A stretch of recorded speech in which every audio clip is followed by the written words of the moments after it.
Welcome, everybody, to Business Geeks Podcast. This week, we have a whole host of budget busting. No, I like the BBs on it, but the ways to save in your business, and specifically, we're going to talk about one big topic when it comes to not having a lot of money to spend on getting people in the door or on your website or however you do business, getting the people to go there. But first, I'd like to introduce my co-hosts, Jennifer Crawford and Samantha Riley. How are we doing tonight? Oh, hey. So good. Hey, fellow business geeks. Yeah, good to be back here. We're an hour later than normal, but it does feel good to be back here. And thank you for hanging in there with Sam and I, Jennifer, as we were the ones that made us late. It's okay. Yes, but we did our thing. And before we start, I want to give a shout out to everyone that watched our show and listened to our show last week, because I had Facebook blowing up. I think that the support that people provided was just awesome. So, it's great that we can sit here and have a conversation, but I think it's so fantastic to have people reaching out and saying hi. So thank you, everyone out there. Yeah, that's amazing. I love hearing from people. I mean, we love talking about business. So it's even better if we can bring more people into the fold. We're all going through kind of the same things, being entrepreneurs. There's so many problems. It's a pure roller coaster ride. So, jump on, get in the car with us. We're going up the hill. Yes. Yeah, let's go up tonight instead of down. We're going up tonight. We are Supermaning that, as Soldier Boy once said. Last week we had 466 views on the video. The podcast is now live on Apple. It's not Apple iTunes, but Apple Podcasts. So if you want to hit the subscribe button on that, it's much appreciated. This is just the beginning of this awesome ride that we are getting onto. So for tonight, we wanted to talk about business on a budget, and specifically using PR to increase your sales, increase your eyeballs to your business, and enable you to get more people through your proverbial door. So if would you, Sam, or you, Jen, like to kick it off here? Yeah, so the idea for this episode was an article, I guess, that you found, Joe, that talks about how to save money in business. And every single one of us goes through times where things are tough. And marketing spend is usually one of the first things people let go. And that's the worst thing to do. If you're struggling for money, letting go of your marketing is just completely the opposite thing you want to be doing. But there are ways that we can stretch that marketing spend or stretch that marketing, and using PR and free PR to bring leads and awareness to our brand. But specifically tonight, we wanted to talk about not just building our brand, but how to monetize that. Because if you're having a tough time, you want clients, right? Absolutely. And this is why it's important. According to Bloomberg, 8 out of 10 small businesses fail within the first 18 months. That's 80% of small businesses in less than 2 years fail. And I have a feeling if some of these businesses had invested more time in these PR strategies, the DIY PRs, I think is what we're talking about, maybe they would have lasted. So, but I think PR is a little scary for a lot of people. Do you guys agree with that? Yeah. Yeah, me too. I agree with myself. Surprise. It's good. I'm lucky. Well, it's because you're putting yourself out there, right? Or you're relying on other people to put yourself out there and to tell a story. And I think a lot of people approach it kind of awkwardly. So we want you to avoid that. We want you to get out there and do it with some nuance and some skill. I don't know, Sam, Joe, do you have a favorite PR go-to in your businesses, or when you're talking to other business owners? Do you kind of have something that's kind of like your tried and true PR effort?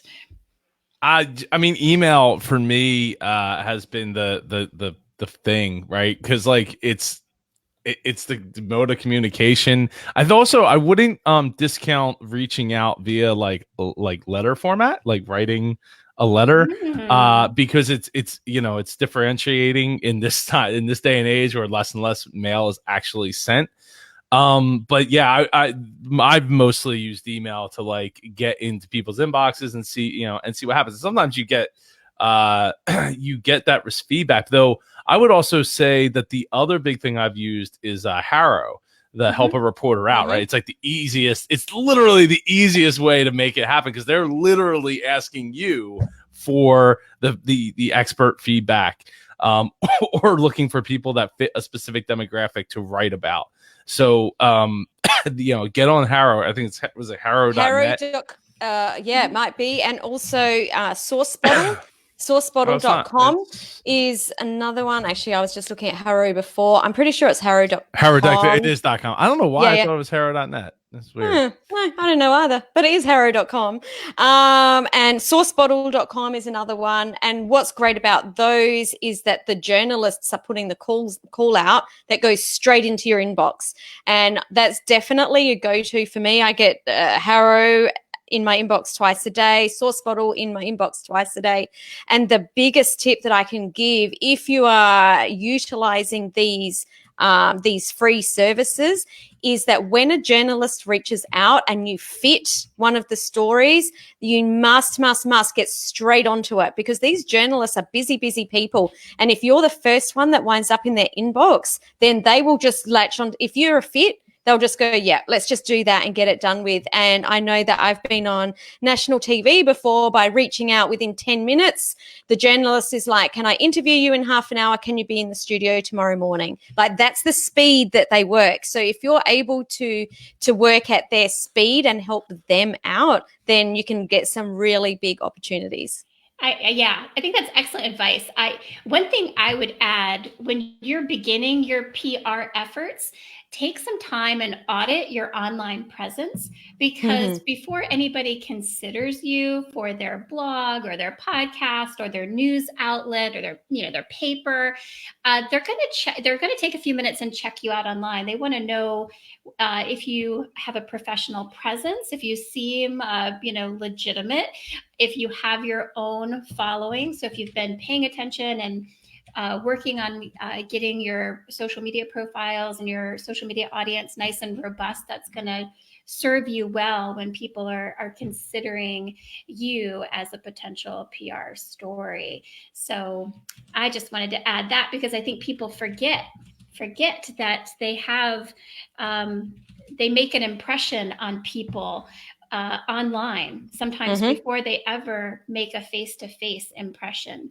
That's a super good tip, Jen, and really important. And I think that if we're going to be using PR in our strategy, that we should be checking our website probably monthly, just to make sure, because whilst they should go up and stay there, they don't. I just woke up to an email this morning saying some of my links were broken. I know they weren't originally. Like, it just happens, right? It does. The little gremlins get in there. I do. So just jump in there every now and again and check. And as a brand which is evolving, every now and again you might go in and have a look at your bio, for example, and think, oh, actually that's a little dusty. That needs an update. So yeah. And it might not fit. Yes, and it might not fit what you're trying to get at, right? You're like, oh, I'm the master at blah blah blah. Well, blah blah blah isn't what you're putting out there for, like, to other people, and they're gonna look at it and be like, oh, you're not. That doesn't even fit you.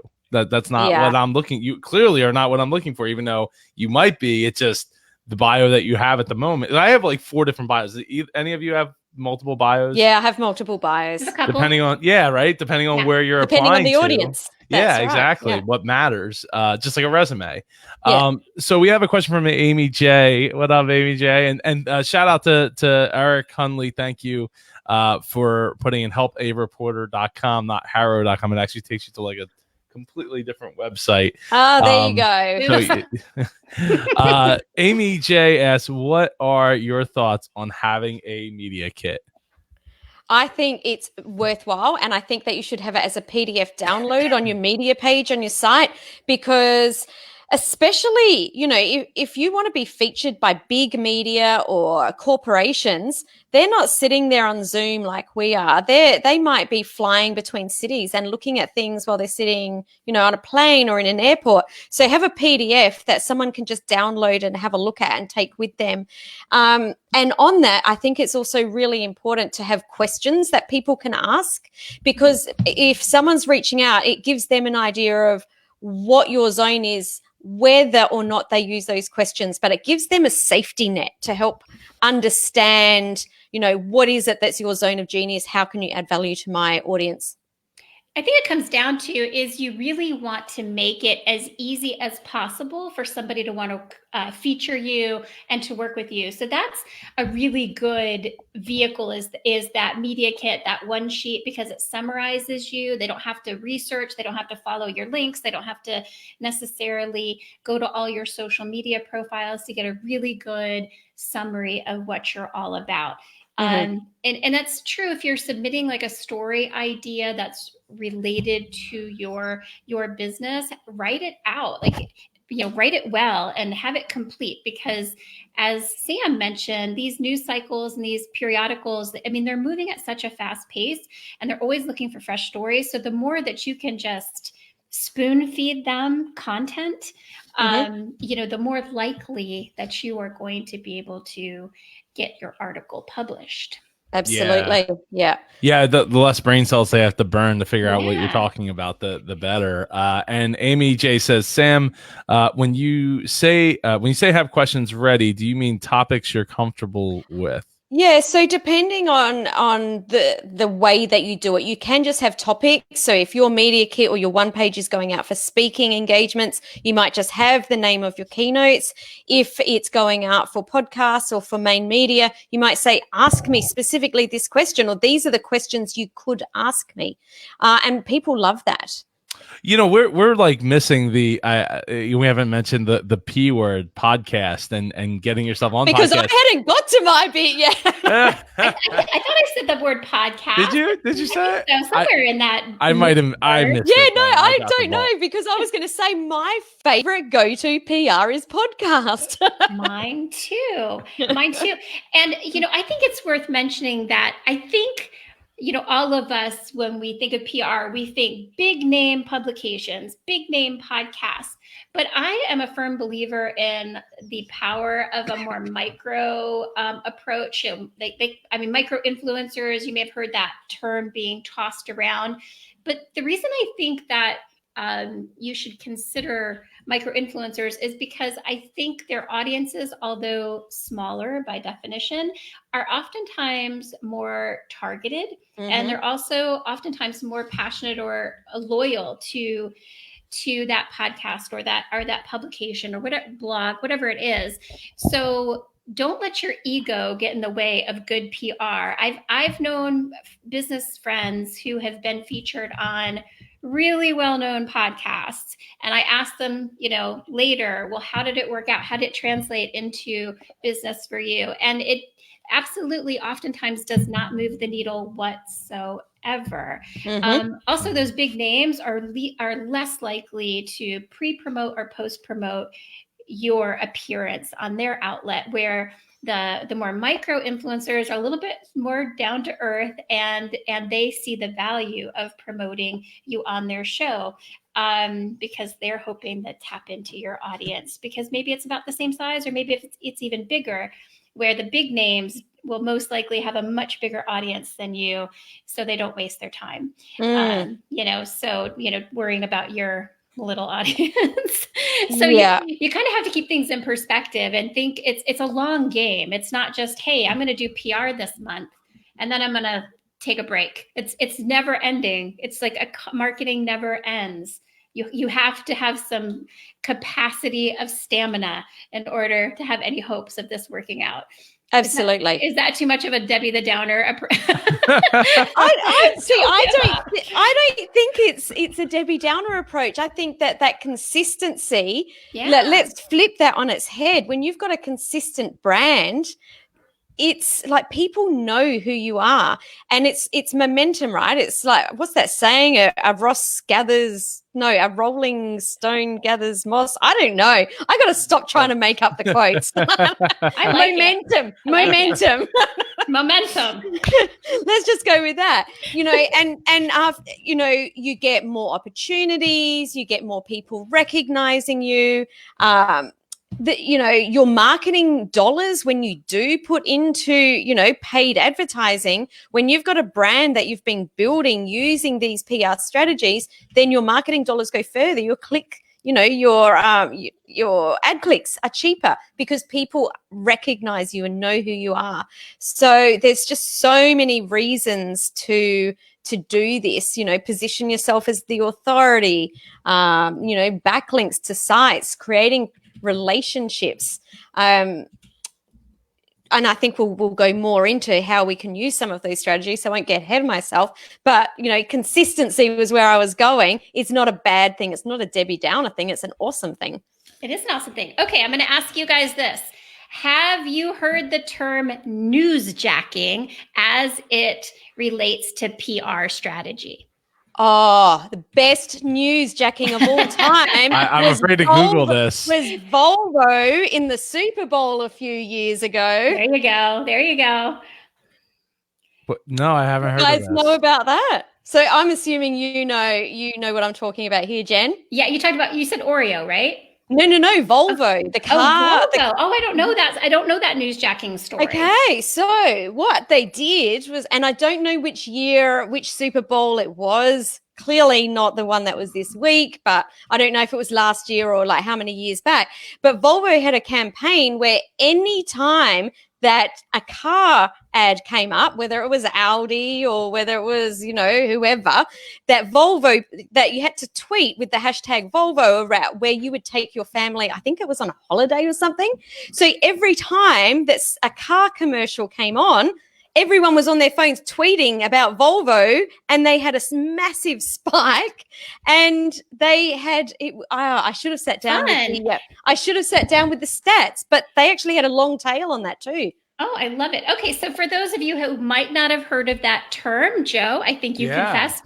Yeah. So newsjacking is when you piggyback on existing trends and stories. So it's exactly what it sounds like. You're sort of hijacking topical news. So this PR trick entails keeping an eye out for breaking news that might be relevant to your business, and then piggybacking on it to try and get your business into the story. So Ryan Reynolds was the example that Eric Hunley was pointing out in the chat about him getting that Aviator gin ad with the Peloton girl. There you go. And the story, I don't know, did you either of you see him talk about this? Like it happened within a matter of like days. No, I haven't. So he saw the ad and was like, I need to do this. So it was really hard to get a hold of the girl too, because apparently, I guess Peloton did a really good job of trying to like suppress the ability to find her. And whatever they did, I don't know, but apparently it was really hard to find. And they put the ad together and made it work. I think what was it? What was the other example I was going to give? Another great example of something like that just came out with this Super Bowl was the Bill Murray Groundhog Day commercial coming together not even like a week before the Super Bowl. Like it wasn't going to happen. And then the letter that was written back in like October got read by Bill Murray. And Bill Murray's like, okay, if I'm going to do an ad, I'll do this because this makes sense. And they didn't even know what they were going to do. Like they just showed up for like 2 days to shoot and figured it out and just made it happen. Wow. Yeah. It happens all the time. I'm sure you got like a boatload of money to do it. So it's not free PR, but it's just, things like that when it comes together, when it feels right and it can go, you can make it happen. I think another example that was the way Tide did their commercials this year, where they like ran multiple commercials. And then like literally after the Super Bowl, they did another commercial where like he was on, it was the show after was The Masked Singer or whatever, and they did it where he was like on the Masked Singer stage, like as if it was still part of the show, but it was part of the Tide commercial that took place starting back at the beginning of the Super Bowl. Like it was hilarious. Like how they thought that far ahead to make that happen. But yeah, it's a different topic. Sorry. Yeah, no, but very, very impressive. Like, it's amazing what you could do when you have a bottomless wallet, but it's also amazing what you can do when you do have a bottom on your wallet, which was that was a fabulous save, Jen. I'm very impressed. Like most of us have a bottom on our wallet. Uh-huh. Yeah. Okay. So this is the other thing I think it's worth talking about a little bit is PR is a pretty large umbrella, right? So I think we've talked about podcasts. We've talked about, being featured like commercials and maybe newspaper articles, but I think of PR as a lot of things. Like I think of PR, like what if I go and I speak in front of like a networking like group or something, I'm thinking that's PR to me. Like I'm getting in front of a public audience. I'm getting in front of an audience, and it might not be a very big audience, but I think the ROI on that is super high. Like I rarely walk out of a speaking gig without discovery calls scheduled and getting a client out of it. I mean, it's really effective. You're not reaching as many people as once, but it's definitely a more personal connection. You don't have the distance of a newspaper article. You're able to shake hands with those PR connections. So I don't know, do you guys have a more narrow view of PR, or do you agree that it's kind of... I was going to mention speaking too. I think it's where you can really get your message to more people. But what I want to do is go back and highlight something you said, Jen, because people may have missed some of the gold that you just delivered there. I had gold? You have gold. Oh my gosh, I need to write this down on my calendar. I need to write it in my Rocket book. Where is my Rocket book? Hold on, I need to write the date down and the time. It's a serious stuff, people. Like, Thor, check this out. Like, no. It could be years before this happens again. Years. So let me just, before I even say what you said, okay. I remember having someone reach out to me. Now, this was not a paid client. It was just someone that reached out to me. And she said, I've had this amazing opportunity to come onto a morning show that's got 20 million viewers. And I went, okay, cool. So what's the strategy? I'm just going to go on there and tell everyone about what I do, and my phone's going to ring off the hook. And I went, I think you need a little bit more of a strategy. Let's talk this through, blah, blah, blah. Or, if you don't have something in place, like I'm always get something in place fast. You can make something happen. But if you can't make something happen, maybe don't use this one opportunity now. Maybe like save this opportunity. Anyway, she went on. She rang me a couple of weeks later and said, Sam, I did not get one phone call. Not one out of 20 million viewers. Ouch. So the gold that Jen just said there that I want everyone to really pay attention to is we have to tell people what the next step is to stay connected with us. And this is the piece that most people miss. How are we turning this amazing opportunity into paying clients? What's that strategy look like? So there's your goal, Jen. Did I even say that? I think you did. You did. Why don't I remember it? I don't remember saying that. Well, you're tired. Clearly, I am tired. Later than we normally be. Poor me. I love that. That's so important. I mean, you have to like lead a horse to water, or it's not going to drink. Yeah. So if you're doing a speaking gig, you would ask people to stay connected with you. If we were doing a podcast, it could relate to having a lead magnet or some sort of free resource that relates to what you're talking about, inviting people to subscribe to your email list. What are some of the other ways that Joe, what are some of the other ways that you could help people take the next step? I mean, people could join your text message, basically the same as the email. I would, you can invite people to have a conversation with you. I've seen people just give out their phone number, like call me. But some people are that's off-putting and to some people, not everybody, but maybe only like the type A's will be like, yes, I need to pick up I'm going to call Joe Pardo right now and find out what he's all about. And maybe like 0.1% of people that are watching of 20 million are that of that type. Exactly. But yeah, Exactly. I would say something that gets you the opportunity to put your name in front of them again. Because I mean, it takes 6, 7, 8, 10, 20 times for somebody to hear the same message over and over before they like really get it. And also, I would look at figuring out like how you can boil it down to as little words as possible, especially if you're going on a news station, right?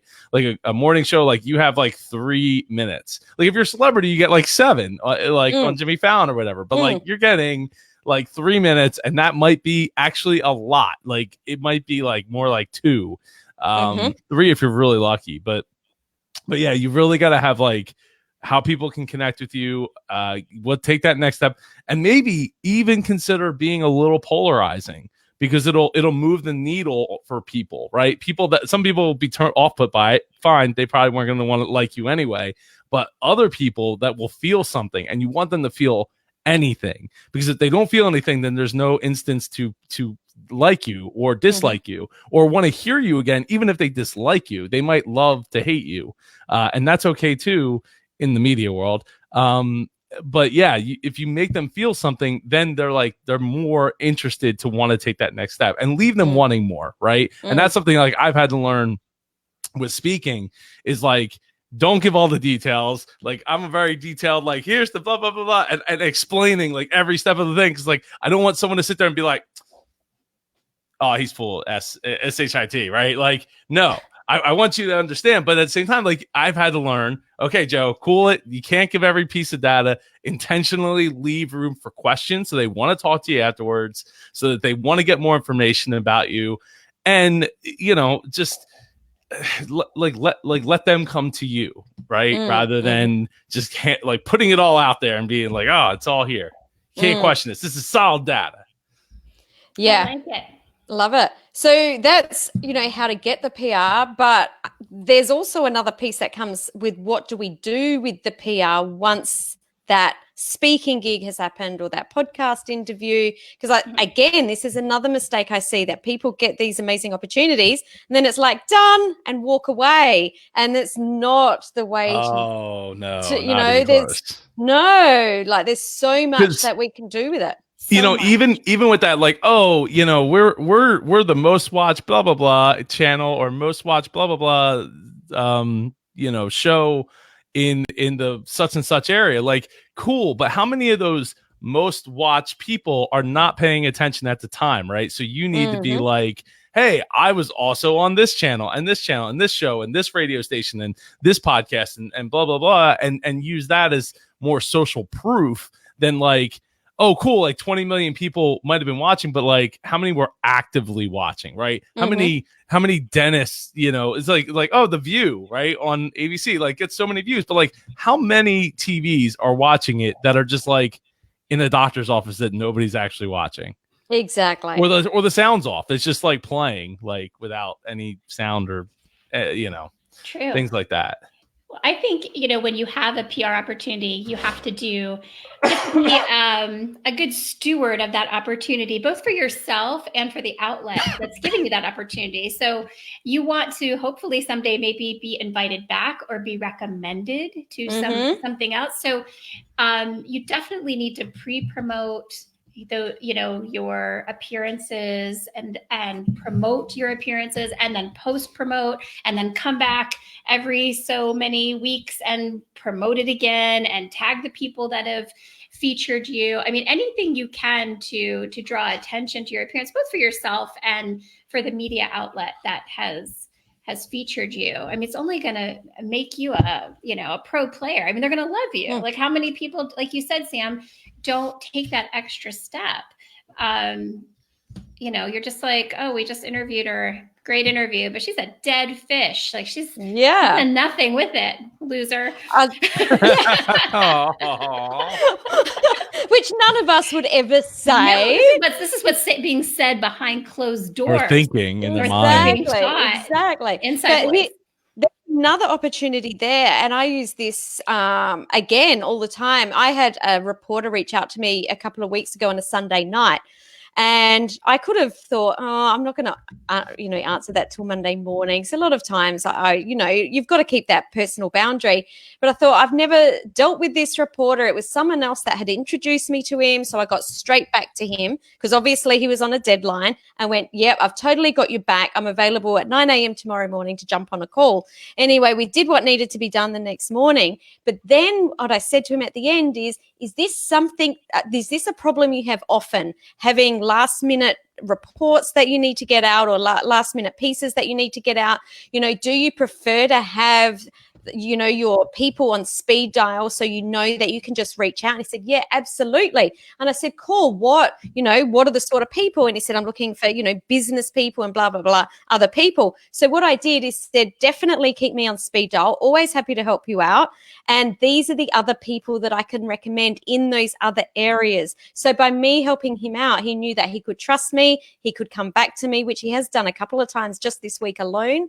And he also reached out to other people that I introduced him to. So whatever the problem is, he knows that he can reach out to me. So always use those opportunities as well to help and serve and give value to the people that are, I guess, in turn helping you. Yes. And so we have a question from Eric Hunley who says, when does asking become over asking? Should you have only one call to action? And should there be more? And that's really 3 questions, not 1. Well, but we love Eric. So I love Eric. Eric's got the best questions, and I'm going to answer because if there's more than one call to action, I'm confused. You'll lose me. I don't know what to do. It just becomes noise. But that's me personally. Maybe the general public can handle 2 or 3 calls to action, like a boss. But me, no. Don't confuse me. I've got too much going on in my head. There's too much coming at me at once. 1 call to action, in my opinion. I don't know. What do you guys say? Okay, so I think 1 definite call to action, like this is what I want you to do, book a call. However, I think you can give soft call to actions in different ways, like bringing in and seeding, hey, on my podcast, they talked about such and such. It's still a call to action. I've got a podcast. I'd like you to subscribe. This is a subscriber that asked me this question, but I'm not confusing you, Jen. I'm not confusing me because I get that. I'm deep like personality. I've got the brain of a gnat. So I get what you're saying. So I think that 1 definite ask, but you can still seed. Yeah, I mean, because you're not asking them to pull out your phone and do that right now. Subscribe to my podcast. You've never heard me speak before, but pull out your phone right now. Subscribe to my podcast. Yeah. You and then love at the me. end, You just give me your phone number by texting blah blah blah to blah blah blah. Yeah. I would agree. One real call to action, but definitely weaving in what you want people to know that there's that also exists, because you're not asking them to subscribe, but because only a certain percentage of the room is going to listen to podcasts anyway, right? Or listen to, or go to read blog posts, or you subscribe to email list. Even some of them were going to want to do it in a different way. So I would say, call to action one major, like you said, Sam, for sure. All right. There's no question that's too tough. No, not for us, not for the geeks. We've got them all covered here on the Business Geeks podcast. So there's one more thing that I want to say with PR before we move on, is that to use it to your advantage by sharing it with your network. So your audience already loves you. Someone else's audience may not yet. So it's great that you get the opportunity to go into that audience, but your audience that already loves you, they want to see the opportunities too. So many people, and I'm not just talking about podcasts, any opportunity where speaking, podcasts, main media, they think that they just do the thing and walk away, where a lot comes afterwards. We did speak about that earlier, but email your list and say, hey, look, I was just on this podcast. We were talking about this. You might like to have a listen. And I think that don't think of any PR opportunity being in a silo. It's not. Share it as far and wide as you can, because you're trying to increase your network, and you never know if someone else shares to someone else that shares with a corporate, and you end up with a huge speaking gig. You just don't know how it's going to happen. Just don't know. And I'd like to leave, before we leave this topic, I'd like to leave one guerrilla PR tip. You guys ready? I mean, I've done this. Yeah. And I think it's a good one, and it's nothing we've touched on.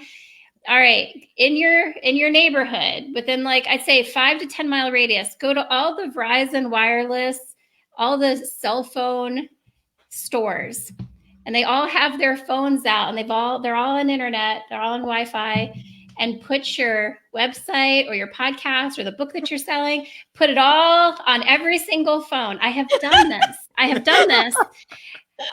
Do it. They don't care. I mean, you could just do it.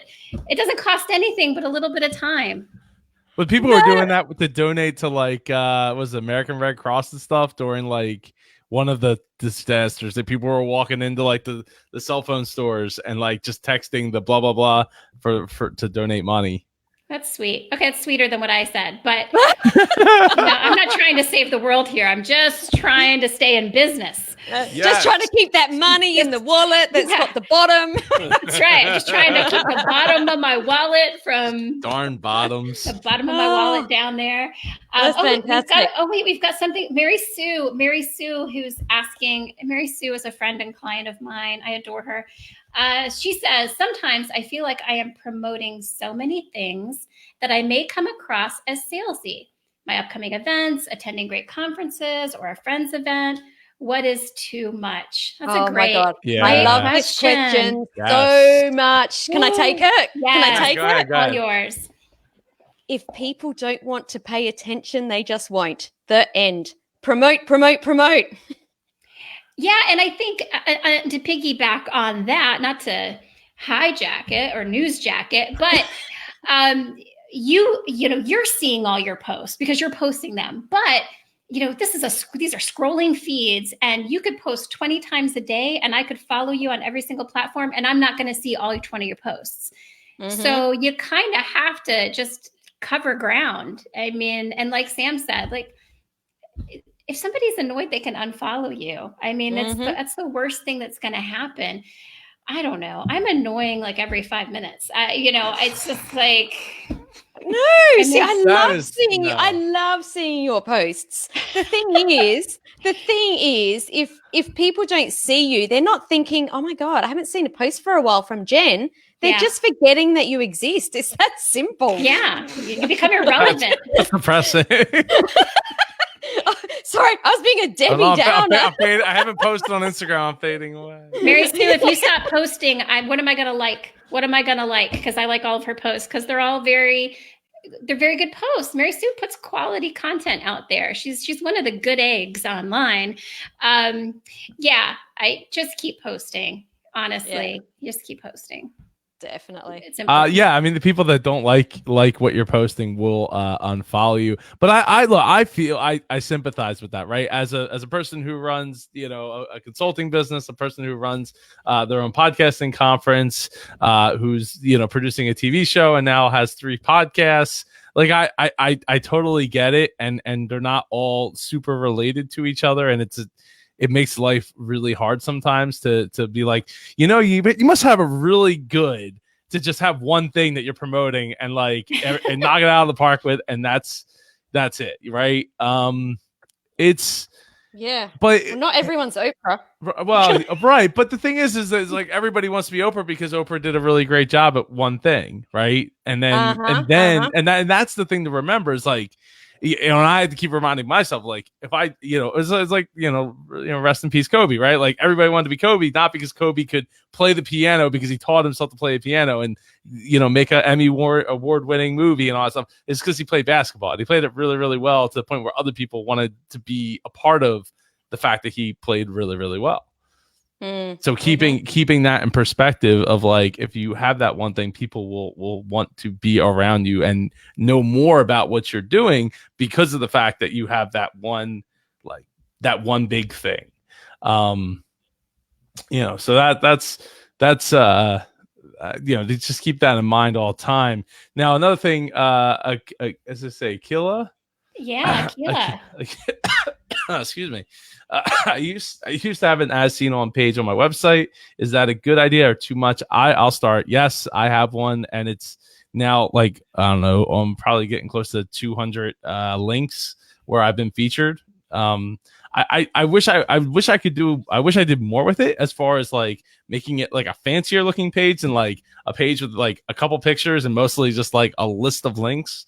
But one thing I did do though is I put on my featured stuff. So anything that's in the banner that's like, hey, featured on Huffington Post and entrepreneur.com and blah, blah, blah, blah, blah, like things that people actually recognize, those are separate at the top as in its own featured short list.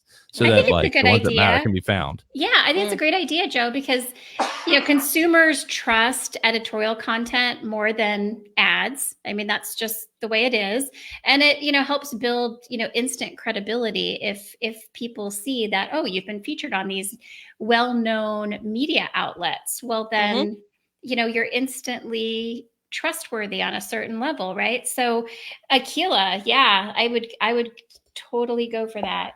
100%. It also gives people that maybe giving you an opportunity that, that want to feature you on whatever it is that they're doing, on their podcast or on their stage.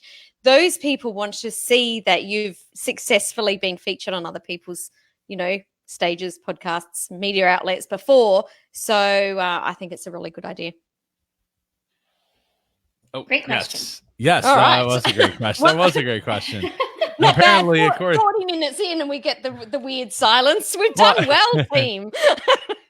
You're nailing it. Eric Hunley says Joe interrupts his podcast to make a post. And he also says it is kind to the people who featured you as well because they get the link back. Hey, with that 100%. Said, I say 100% too. But I got an email recently from somebody who asked me to use a no follow or just completely remove their link from my site, even though they were like, we want to keep we're going to feature, we're featuring you in the article still. It's not a problem. No big deal. Just, we want you either like remove it or put a no follow tag in the HTML code. And I could not for the life of me understand. In fact, I reached out to my friend, Jessica Foster, who is an SEO expert and is a hilarious millennial. She's awesome. Anyway, I was like, do you understand why this would be? And she couldn't understand it either. So she's like, if I was her, she was like, if I was you, I would just ignore it and just say, bug off. But I was like, all right, whatever. I'll just put it in the no follow text. I don't want to get rid of the link to the article. Like, it's still a thing that, I was featured with a whole bunch of other awesome entrepreneurs. So I don't want to get rid of that, but I don't know. Their view of it was that it was bad for SEO. And my link authority isn't bad or anything. Like, I went through, like, she sent me a couple things to check and I'm like, yeah, no, it seems fine to me. And she's like, yeah, it seems fine to me too. So I don't know. I would definitely take it out if someone asked, but I would go with exactly what Eric's saying. I would always promote other people's. Yeah. Yep. Every time on the website. Usually try to do blog posts, but it does get to a point where like it just becomes it's like another thing to have to do to put the post together and all that. But I try to do it whenever I can. Keila says thanks for the responses. This is helpful. Glad to help. The question. Before we move on though, I just want to throw it out there that if you have a business related question, you can send it to questions@businessgeekspodcast.com. Do we have that email? I didn't we know. do. That's because fancy. I literally just made it. So that's very fancy. I'm impressed. I don't know. I hope the expectation is not. See, look, I literally just made this. That's very geeky. I like it. Very geeky. You can stay, Joe. Oh, thank you. I appreciate it. I'd like to think I have, some of those things. Akila says, yeah, I do SEO too, and I've never turned down a non-spammy link. Yeah, I'm not sure. So to move on, and unless we get any more questions related to that, we wanted to. I wanted to talk about related to PR and a local restaurant that was decided to go on Gordon Ramsay's 24 Hours to Hell and Back restaurant rescue show, which I had never watched before, but it was cool. Like, I remember people posting in our local Facebook groups for like our towns, talking about like, hey, they were at our local restaurant, blah blah blah, and then the backlash that has come from that, the amount of people, like one person's like, oh, I went to that restaurant and it was awesome. The restaurant was Botto's. I mean, if you type, if you want to go watch the episode, So it just recently aired. But like, oh, I went to it was another great restaurant, experience. And then like literally 100 comments like within an hour, just people like saying, trashing it, people saying it's great, I'll keep going, it was never bad. And after watching the episode, I kind of felt this, like they kind of reached a little bit. Like I've eaten there before. One of my best friends got married there. It was never like on the top of my list, but it wasn't a bad experience. And I felt like when I was watching the episode, that they were reaching for some of the things like the food quality and things like that. It's like, you got to have something bad, right? You got to have that negative. But I guess it's one of the sons of the four brothers that owns the restaurant / sausage factory / marketplace that they have. Was like, well, we did it because like we got a $40,000 renovation out of it. And NPR, right? And I guess that's the point that I was trying to bring it to, was like, is there such a bad thing as bad PR? What are your takes on it? I think there is bad PR. there are businesses that have been through PR crises. I'm thinking of the airplane that kept crashing that they had to the Max something, Max 8, Boeing 7 something, Max 8. That is a perfect example. That is definitely bad PR. And still haunting them. Yeah, absolutely. So yeah, there's definitely bad PR. In the example that you gave, Joe, I think that's maybe a little more of a gray area. I guess time will tell. Right. Yeah. Because they were saying like, oh, well, it's we're $800,000 in debt, but they didn't give any like context to that, right? Because they just put up like a brand new sausage factory. Like it's like I could throw a football and hit it from my house. So yeah, they spent all that money there. Like they didn't give any like, okay, so here's like the breakdown and where the restaurant fits into that and how much money it's losing. Or like, are they not booking enough weddings? Because they have a whole room dedicated just to weddings there. I don't know. Right? So like that's like, yeah, I have lots of questions too, but they didn't go into any of that. Too many questions. Right. But I don't think that's bad PR. Because here we are talking about it. It's not saying there was roaches walking on people's food. No, that probably would have been bad PR. Do you know what I mean? But I think that in that situation, people are talking about it. They've had massive exposure. I don't see that as being a bad PR event. Yeah, and it's supposed to be improving. So, I mean, to me, it's like, look, you go on a reality show. We all know that reality is not really reality. It's all, and it's funny too because I think that they filmed some of it at like the school, like the high school I went to, like way down the street from there. But they made it kind of like as if it was in the parking lot of the restaurant.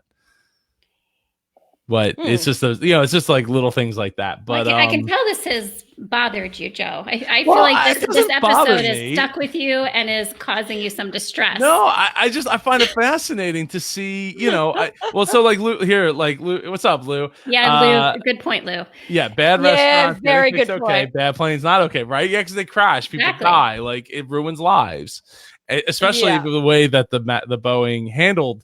Not only the crashes after the fact, but like why the planes were crashing was like totally their fault. Like if you don't know anything about it, look it up. It was totally their fault. They didn't train people on like their safety measures. But anyway, yeah. So I don't know. I don't have a problem with it. I'll probably go there at some point. Well, please tell us when you do. Now I feel like I should, right? Answered the question. There you go. Was that bad PR good or bad? Well, it's good because you're going to go there. Right. I know that. I was just asking for the general listening audience, our fellow geeks listening. Excellent. So the what was it? The other thing what's grinding our gears this week? Oh my gosh. Oh, I didn't even think about this. What? I was depending on you. I've got one. Go for it, Jen. I've got one. Okay. This is maybe going to make me sound like a big jerk. And you know what? Sometimes I am a big jerk. So I'm owning it.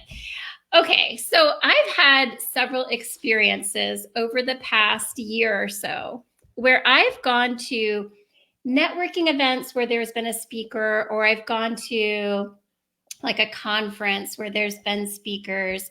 These are typically, these have been women speakers, and there's been a women audience, women business owners.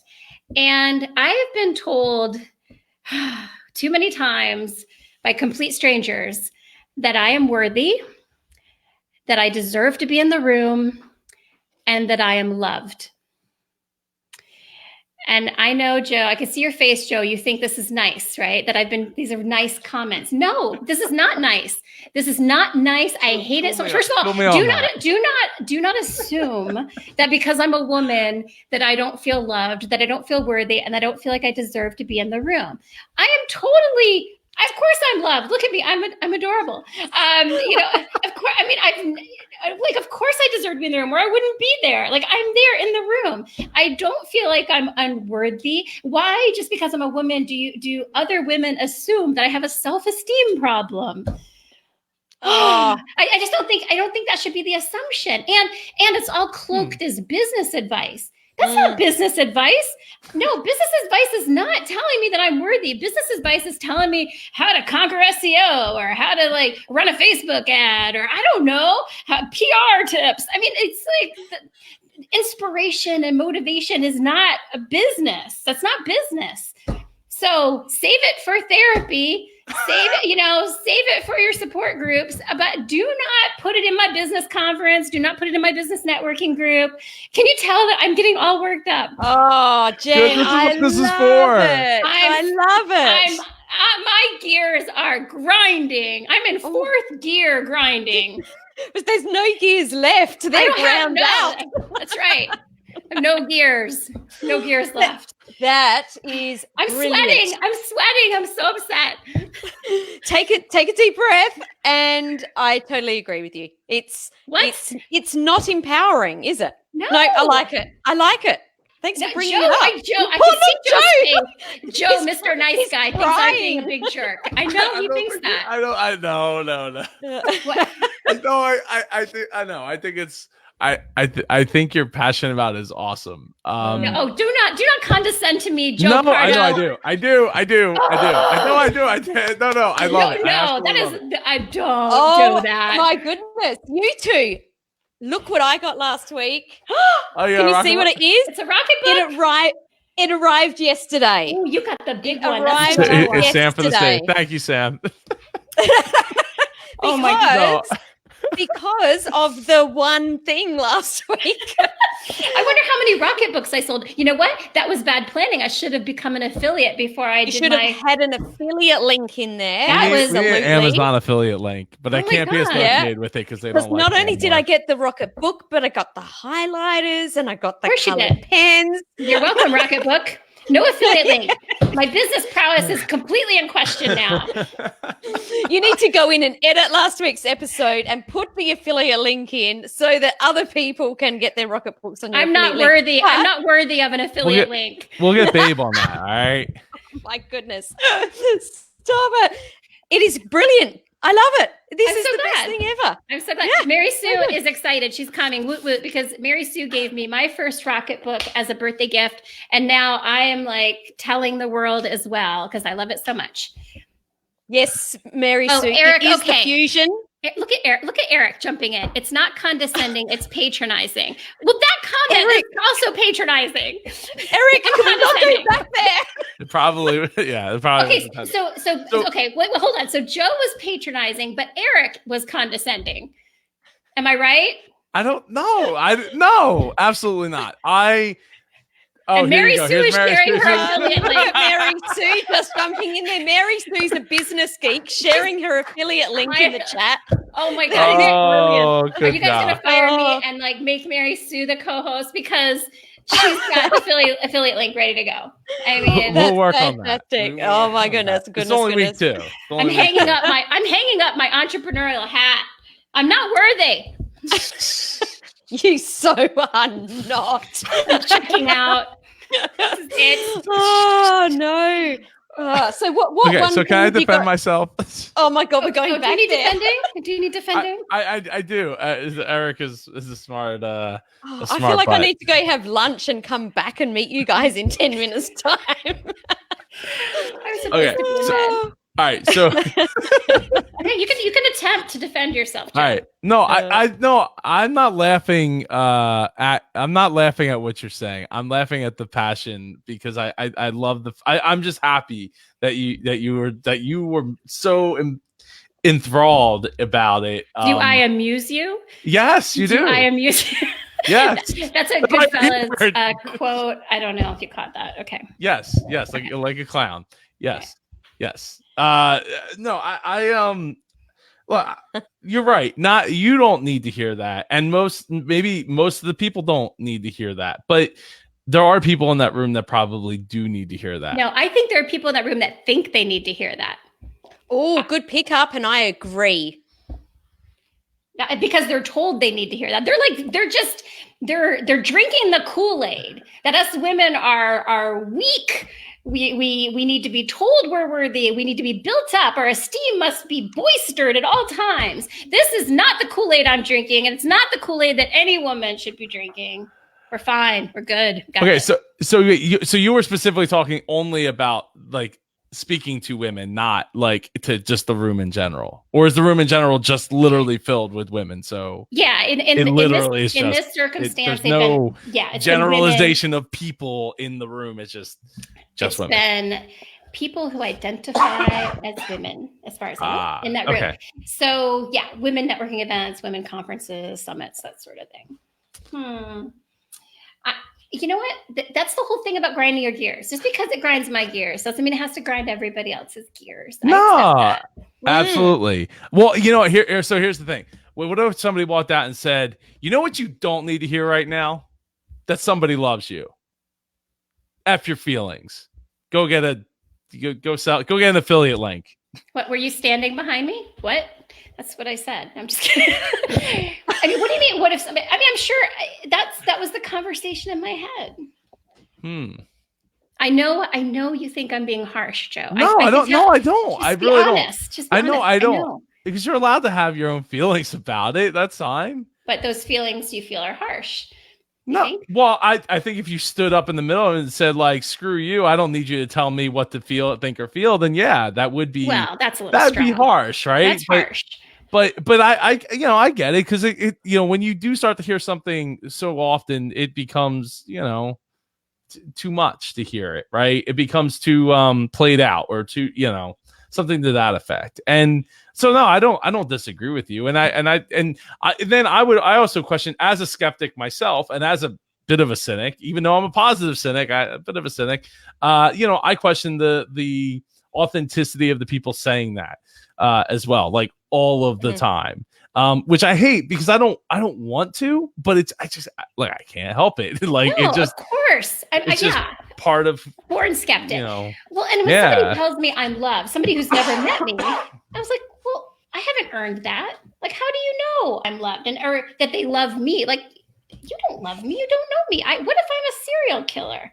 Like, what if I stepped on a puppy in the parking lot? Like, you don't know me. You don't know what I'm capable of. You might not have seen the puppy, but if you kicked the puppy. I would never do that. I love puppies. I love dogs. I've rescued them, lots of them. But yes, that goes to the authenticity. Okay, enough of my gears. Okay. What's grinding your gears today, Jim? I'll keep it brief. People not filling out their TPS reports. Jerks. What even is that? What? Oh, from Office Space? No. All right. Anyway, people not filling out the paperwork they're supposed to fill out, when they're supposed to fill it out, and how they're supposed to do it, even though it's part of what they do as part of their job on a regular, multiple time a day basis. Is it digitalized paperwork? Yes. Okay. Yeah. It's okay then. Oh, it's not okay. I love that question though. I'm like, does that really make a difference? Well, it's just easier, well, no, the pen is easy, but even if it's a pen, like, okay, you fill out a pen and then you take the tablet and you take a picture of it. So like, if anybody that works for me at this point still is listening at 10 o'clock at night, I don't hate you, but take the extra steps. Paperwork. and fill out your paperwork. Joe, what are the consequences? What are For not what are the filling out consequences? your- Here's the consequences. We can't submit the work to the customer, so they don't want to pay. So then we can't pay our employees. Yeah. It's a pretty short like chain reaction, because like there's a very short period of time between like when they're supposed to fill out the paperwork and when the bill gets submitted and when the bill's supposed to get paid or decided if it's going to be paid. So like, you know, it's not like, you didn't fill out the paperwork and maybe it'll matter like a month or 6 months from now or a year from now. No, it's like it'll matter in like 2 weeks when we're not getting paid to pay you, kind of thing. That sounds Pretty like big thing. you need to go in and fire some people tomorrow. Joe. Oh no, no, I don't need to be firing anybody. But no, you know what? What we need to do is we need to sit down and we need to have a discussion. Like, look, what are the issues that you're having? Work one-on-one with them, and I have, like, it's not that we haven't, but it just, and it's just, it's like, how many times could there be an issue with the computer every time when like literally like 4, 5, 6, 10 times a day you're doing the same paperwork or you're doing the same thing over and over and over again. It's very frustrating. I'm sorry, Joe. That sounds awful. Yeah, I know. Don't patronize me.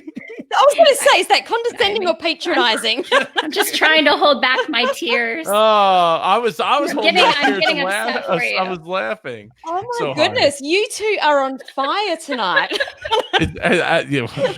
Well, Sam, we were just giving you time to remember what I know, and you know what? I'm not even going with the grinding my gears today because Okay. I've had a fabulous week, and I just want to skip grinding my gears today. It is only Tuesday. Well, it's Wednesday for you, but it's Sam, only I Tuesday. have so many issues. I have, we have a spreadsheet for the show where we like, You've already filled in next I've week. already filled in next week's grinding my gears. I've already got one for next Oh week. my goodness!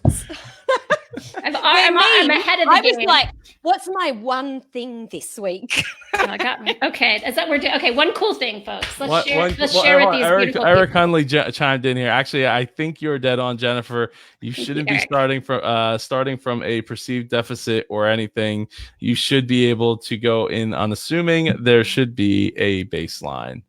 Thanks, Eric. I you. totally agree. Yeah, nobody else has agreed with me, but if Eric's very. Wait, you mean like no one's agreed with you that you've told outside of the three of us and the people listening right now? I was just looking at the live comments.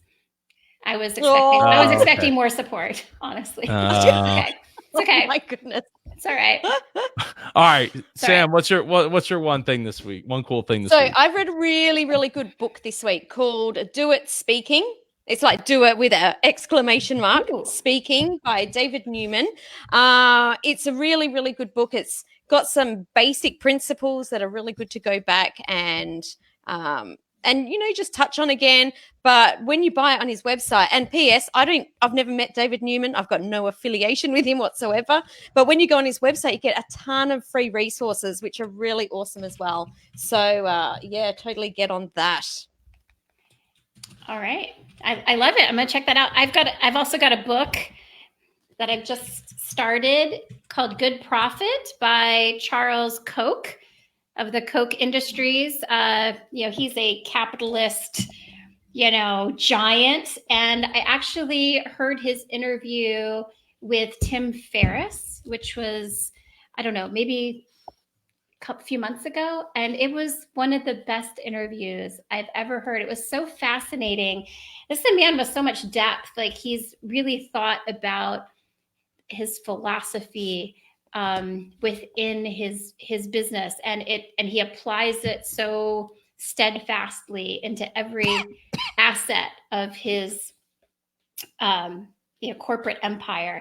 And so actually, it turns out like the first maybe 20% of the book is pretty much like, from what I can tell, what he kind of covered on the podcast. So I'm starting to get into more of the heavy lifting stuff. He's a very well-read, educated man. So the book is a little dense in terms of content. Like, it's not a quick read, but in terms of, building a humongous business with, on the backbone of some ethics, it's pretty impressive. So Good Profit. Awesome. Good Profit. Nice. Okay. My one cool thing is I haven't read it yet. Which if anybody knows me, I'm very slow to read books. In general, I got an advanced copy of Humankind, How to Change the World One Small Act at a Time by Brad Aronson, who is a friend of mine, who is a VC angel. Yeah, he's really cool, and his book comes out in April. I think it's like April 15th or something like that, and it's available on Amazon. So you should go check it out. He's got a bunch of blog posts and stuff. Well, aren't we? Definitely sounds like my kind of book. We are such geeks with all of our reading. Aren't we just? Funny about that. We should have a podcast called Business Geeks. That's a great idea. How about that? Brilliant. That's the only good idea I've come up with in a whole hour. Oh my gosh. What an episode, guys. This was fun. Do you think this episode or this podcast is PR? I mean, it is, right? We're kind of using it as a PR totally juggernaut for our businesses, right? Totally. Yeah. Slick. Yes. No, well, I mean, that was one of the key pillars of the idea of having it, right? Was to promote the three businesses that we each have. Which we have not mentioned at all during this podcast, which is fine. No. We're not jamming them down your throat. No. But we each have real quick. Why don't we just finish it up with that, just to remind everyone? No, okay. Well, you're the one that was complaining about not having an affiliate link and how you should hang it up. So I'm just gonna full fail this episode. We're just not gonna. So you know what the call to action this week is? Mail us your business questions at questions@businessgeekspodcast.com, and we will answer them next week at the same time. Well, almost the same time. Tuesday at 8 p.m. Eastern Standard Time, which is Wednesday at 12 p.m. Australian Eastern Daylight Time. Eastern Daylight Time. Okay, cool. Future Sam. Daylight Time. In my head, I call you Future Sam. The world is still intact in the future, right? We haven't. We haven't blown up in the future. No. Good to know. So it means we'll be back for another week next week. Yes. Yeah. Well, until then, I hope you all have a magical week ahead with your business and with your life and everything in between. Take care. See ya. Ciao.